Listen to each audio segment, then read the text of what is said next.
On ne voit rien, il ne se passe rien, mais en vrai, il s'est passé beaucoup de choses depuis 2021, puisqu'on a installé à la Levrate, où il y avait déjà un réseau de chauffage à distance, une chaudière à pellets qui remplace les chaudières à mazout. Et c'est l'occasion aujourd'hui, les travaux sont terminés, d'organiser cette petite fête qui préfigure ce que sera le thermoréseau de Nyon. On part à l'assaut de la route de Saint-Cergue pour monter jusqu'à la Voire-Pillière. Et à la Voire-Pillière, il y aura une grande centrale de chauffe avec du bois déchiqueté et qui permettra d'alimenter en chaleur ce réseau et qui alimentera au passage toute une série d'immeubles avec des vents qui fonctionnent extrêmement bien. Et nous sommes très très satisfaits de l'accueil que les Nyonnais et Nyonnaises font au chauffage à distance. Ce que l'on va en tout cas obtenir avec ça, c'est d'avoir des énergies qui sont produites localement et qui ne seront plus dépendantes des grands mouvements internationaux, de géopolitique. On sera complètement détaché de ces questions-là parce qu'on aura des productions locales d'énergie. Alors en chiffres, c'est à terme jusqu'en 2030 plus de 40 millions qui vont être investis pour créer d'une part ce réseau de distribution et par ailleurs la grande centrale de chauffe à la Voire-Pillière qui sera complétée, celle de la Levrate aujourd'hui que l'on inaugure.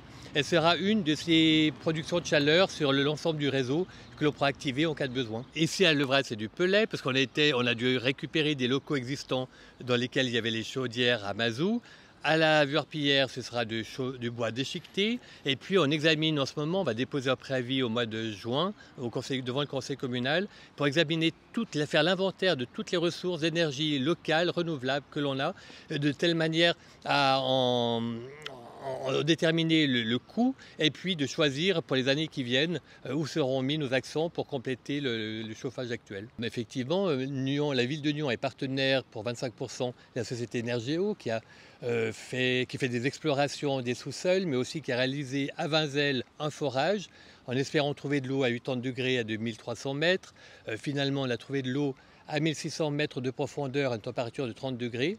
Et aujourd'hui se pose la question de savoir de quelle manière on pourra valoriser cette énergie. La fin de la première étape, ça sera 2030.